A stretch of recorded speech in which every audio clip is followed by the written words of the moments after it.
So I became a vocal coach by accident. Wasn't planning on doing this. Wasn't trying to get in the educational field at all. But this is kind of what the Lord had for me. I initially went to college because I wanted to manage artists. So I went into majoring in music and with the emphasis in management. And I had also worked with a couple of artists in college. And then that's where I realized this is not for me because it's very cutthroat. And with my personality, I feel like this is not the area that I want to focus on so much. I do want to help artists, but not necessarily in this way. So I continued on with college, and at that point I was like, well, I don't know what I want to do anymore. Should I change my major? I continued just to get my degree, and I stuck with singing and stuck with my vocal training. By the time I graduated, I kind of like transitioned out of singing. You can check out my video where I discuss my stage fright and I go more into that. But I transitioned out of singing and went into more of social service work because I knew I always wanted to help people. And as I continued to do that, it started to drain me. I did that for many, many years, and then I was just like, okay, I can't do this anymore. I'm tired, and I kept trying to push, and then I felt like the Lord was calling me back to like singing and focus more on music. And even though I was in social service work, I already worked on the side teaching voice lessons while I was still working at the social service job. But it didn't click in my mind like, oh, you're like really helping people. And then I realized, oh, okay, I kind of enjoy it. I was doing it just to, get some extra income. And then everybody kept telling me like, Tiffany, you're really good at this.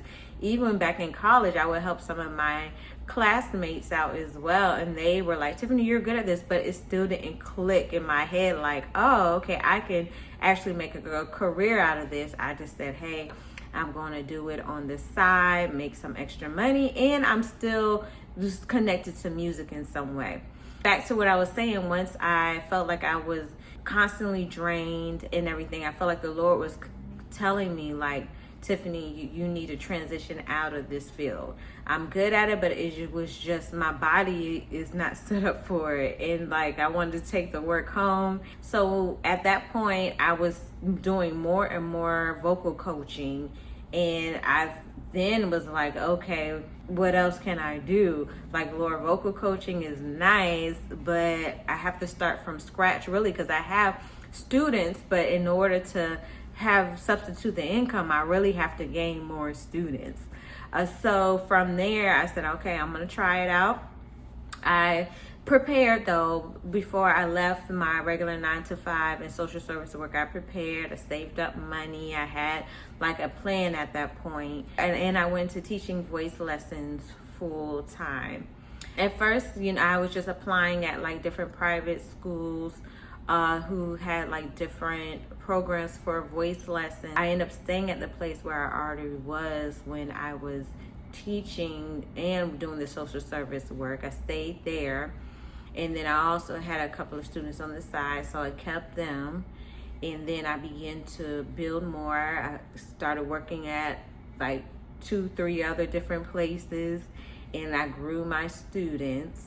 And then I started to branch out more and more on my own. And I still do work at some of these places also. But then I started to gradually gain more students.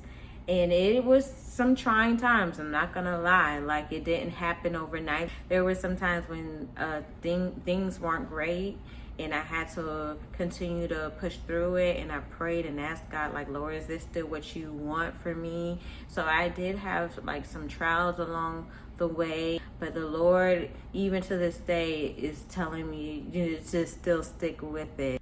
And I'm still growing. Am I where I want to be completely? No, I still feel like I have goals to reach. And I am also working on putting out some online courses. So there is still a lot of work to do as I'm continuing to grow my business. I love what I do. I do not regret leaving my 9 to 5. There are sometimes still some inconsistency with students. Sometimes it slows down, like through the holidays or in the summertime when people are on vacation. But I always trust God, and each year He's continuing to increase my students. So I'm very grateful for that. So that's how I became a vocal coach. And I am going to continue to just keep going and go wherever the Lord leads me. I want to stop by and give you my story time for the week, and I'll see you next time. Bye.